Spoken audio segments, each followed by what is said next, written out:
Hoje a gente vai mergulhar em uma das fontes de energia mais cruciais. E olha, talvez uma das mais incompreendidas da indústria. É uma força que está em todo lugar, mas que quase ninguém percebe.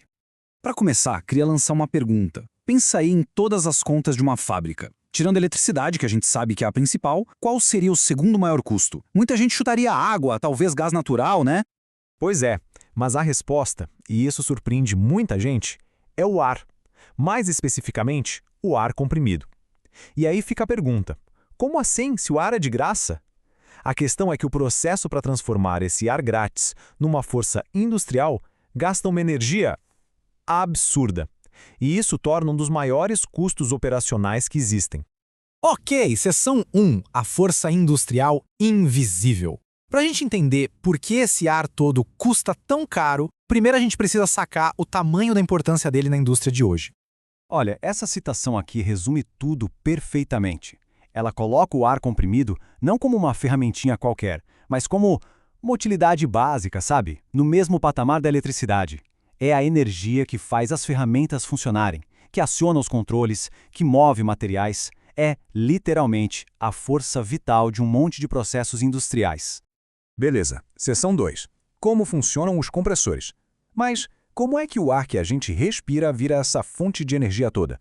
A mágica, ou melhor, a engenharia, acontece numa máquina, o compressor. De forma bem simples, o que um compressor faz é pegar um volume gigante de ar e espremer, forçar ele a caber num espaço bem menorzinho. E quando você faz isso, ao reduzir o volume, a pressão do ar vai lá para cima. E essa pressão é basicamente energia armazenada prontinha para ser usada para fazer algum trabalho. E existem basicamente dois jeitos principais de fazer isso. Para ficar fácil de entender, um deles é o compressor de pistão. Pensa numa bomba de encher pneu de bicicleta. Ele literalmente espreme o ar. O outro tipo são os turbocompressores. Esses usam umas turbinas para acelerar o ar com tudo e depois transformam toda essa velocidade em pressão. São duas lógicas diferentes, mas que chegam no mesmo resultado. Agora vamos para a seção 3, o custo do ar quente. Porque, claro, essa jornada do ar de graça até virar energia pressurizada não é tão simples. E o primeiro grande vilão dessa história, um vilão que custa caro, é o calor. A física por trás disso é bem direta, na verdade. Ar frio é mais denso. O que isso quer dizer? Que no mesmo espacinho cabe mais molécula de ar. Então, quando o compressor puxa esse ar mais frio, mais denso, ele não precisa se esforçar tanto para chegar na pressão que precisa. E menos esforço, claro, significa economia de energia. E olha, não precisa ser uma diferença de temperatura gigante não, viu? Dá uma olhada nesses números. Só de baixar a temperatura do ar de 42 para 36 graus, já se economiza quase 2% de energia. Alguém pode pensar, 2% é pouco, mas imagina isso numa fábrica rodando 24 horas por dia. Essa economia vira uma bola de neve rapidinho. Chegamos na seção 4, o ladrão silencioso de energia. Agora a gente vai falar do maior ralo de dinheiro em sistemas de ar comprimido. Não é o calor na entrada, não. É uma coisa muito mais traiçoeira. São os vazamentos.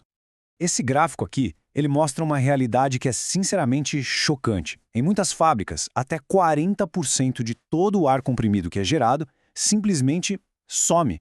Nunca chega a ser usado para nada. Ele só escapa por umas frestinhas, umas conexões frouxas.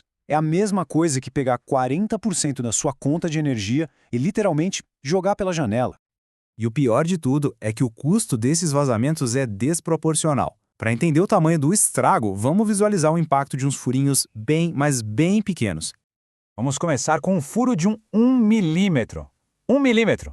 Quase não dá para ver. Super fácil de passar batido.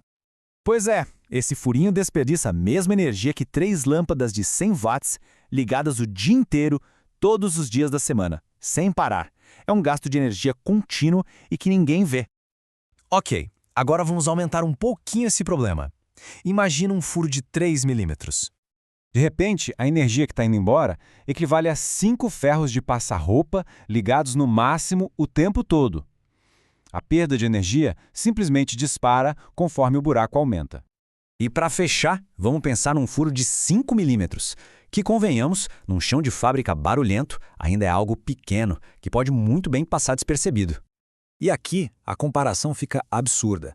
Esse buraquinho de nada desperdiça a mesma energia que uma ferramenta industrial pesadíssima, tipo uma perfuratriz de rocha, operando sem parar. É um problema minúsculo, mas com um custo de energia gigantesco. Certo. Vamos para a seção 5, energia pressurizada e inteligente. Diante de tudo isso, como é que se gerencia essa fonte de energia do jeito certo, de forma eficiente? O segredo está em algumas práticas bem inteligentes. No fundo, a gente pode resumir tudo em alguns pontos-chave. Primeiro de tudo, usar o ar mais frio que der. Segundo, caçar e consertar cada vazamento, por menor que seja. Terceiro, a qualidade do ar importa, e muito.